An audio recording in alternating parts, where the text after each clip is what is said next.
விவசாயிகளுக்கு கூட்டுறவு கடன்களை தள்ளுபடி செய்கிறேன் என்று வாக்குறுதி கொடுத்தார்கள்.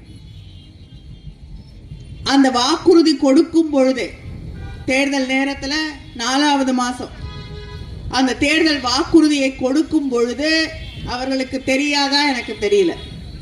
அதுக்கு முன்னாடியே ரிசர்வ் பேங்க் சென்ற ஆண்டே ரிசர்வ் பேங்க் 11வது மாசம் தெளிவாக அதற்கான சட்ட திட்டங்களை தெளிவாக எடுத்து சொல்லியிருந்தார்கள்.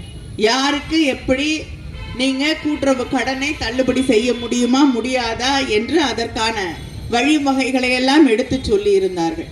நம்முடைய தேர்தல் அறிக்கை, திராவிட முன்னேற்ற கழகத்தின் தேர்தல் அறிக்கை எழுதப்பட்ட போது பல இடங்களில் இருந்து கூட்டுறவு கடன்களை தள்ளுபடி செய்ய வேண்டும் என்று ஒரு வாக்குறுதியை கொடுத்து விடுங்கள் என்று சொன்னார்கள்.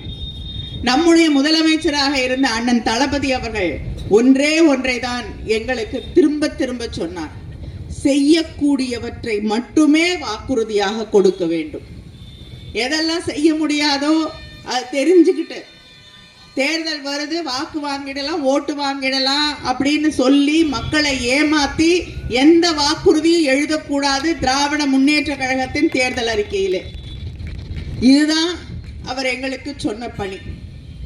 இதுதான் அவருடைய கட்டளையாக அறிவுறுத்தலாக இருந்தது. ஆட்சி பொறுப்பிற்கு வந்த பிறகு கடனை தள்ளுபடி செய்ய முடியும் என்றால் வாக்குறுதி கொடுக்காம கூட செய்யலாம்.